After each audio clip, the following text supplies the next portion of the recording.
Welcome to RV Plus.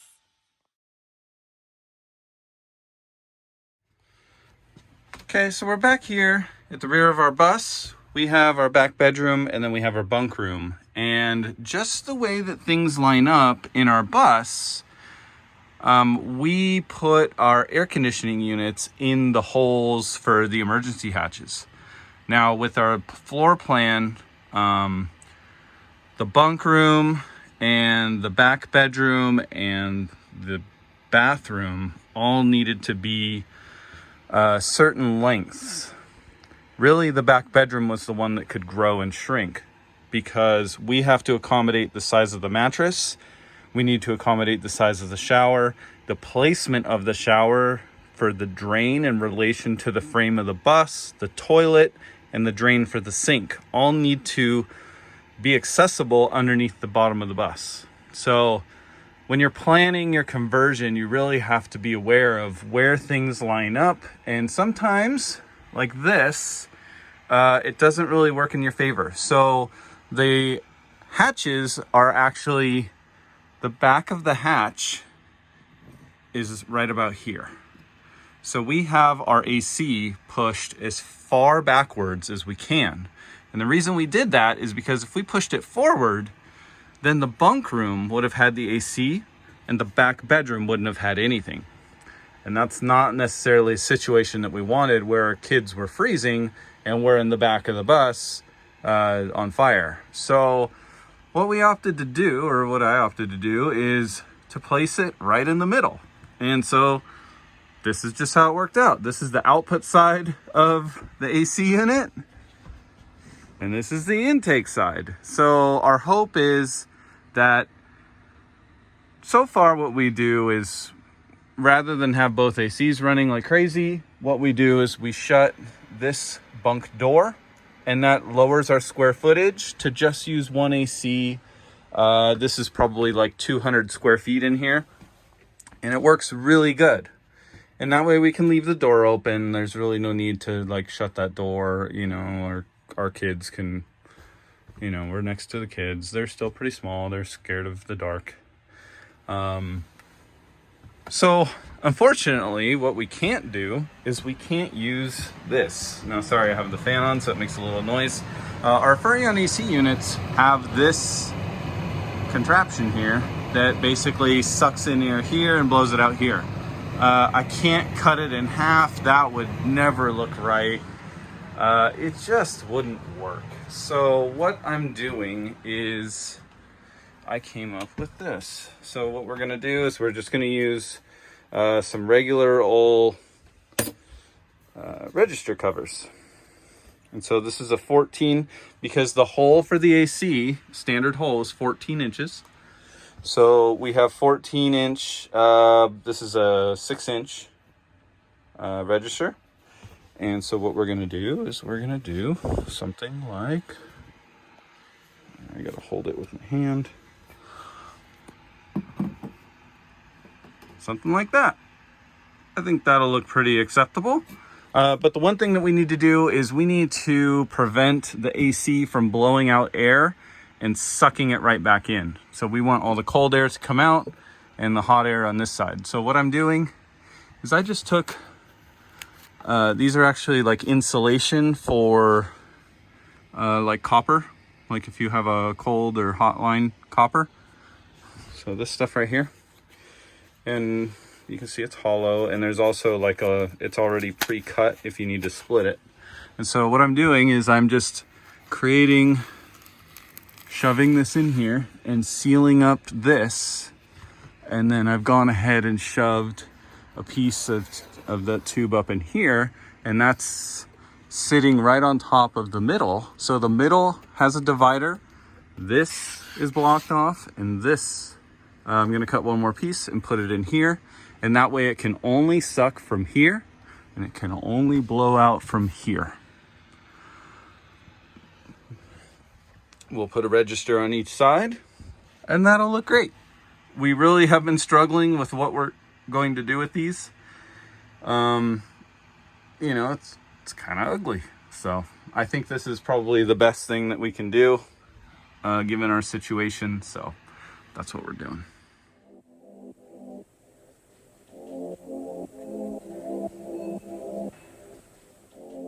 One of the things I noticed when we shut our doors, just being the pocket door and the track, is that we have like a decent, I mean, you could see through there, but so I just tried to find something that would maybe take up that little space there.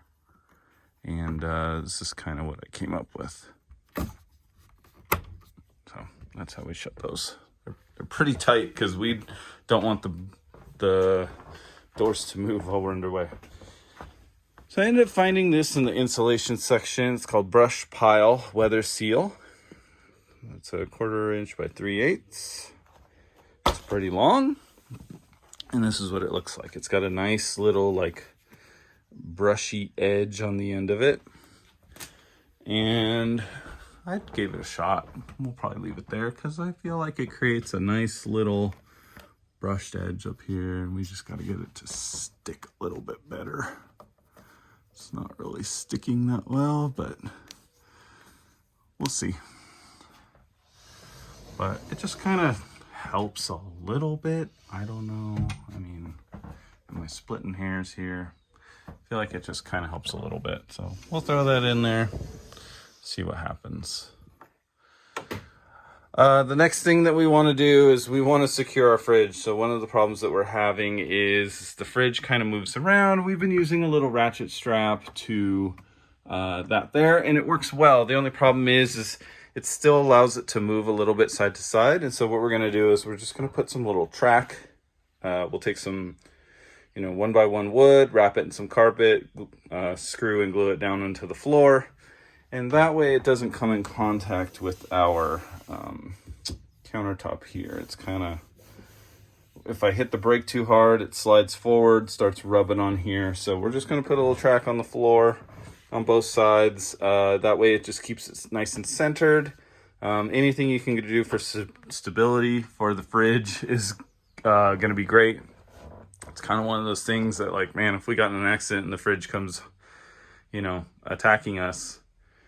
But with the strap and that little bracket back there that's bolted into the frame of the bus, I'm not too worried about it. One of the things I was kind of thinking about is maybe coming up from the bottom and bolting into the bottom of the fridge. And that way the bottom is held in place.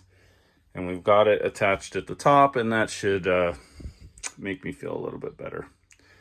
The other thing we'll do today is, while we're pulling out the fridge and putting those in, is we forgot to do a grass cloth on that side. So we will be applying a grass cloth there.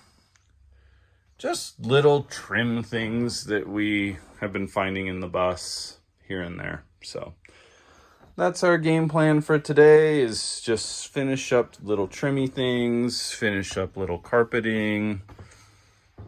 So that's the game plan.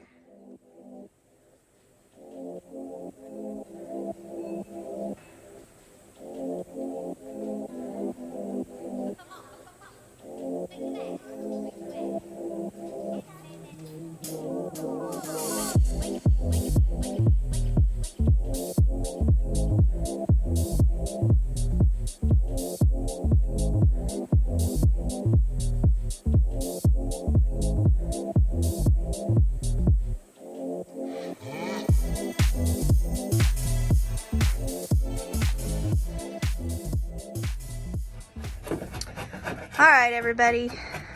So as you can see, our countertop did not like what was kind of adhesive did we use for that? We just used like the liquid nails, general super construction stuff, but apparently it doesn't stick to granite. As you can see, it like barely adhered in a couple spots.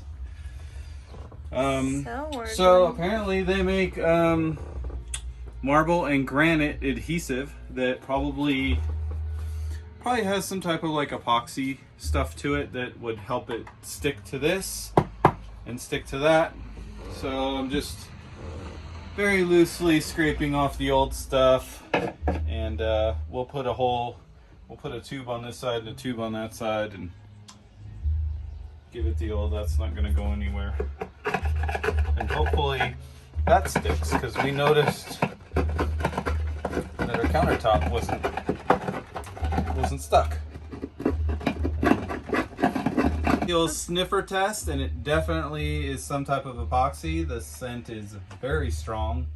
Epoxies have like things in them that basically connect, and when they dry they have like strength within them. So what I'm going to do is I'm going to apply some to this, I'm going to apply some to this, and then they should stick together. It's already getting all over me, so here we go.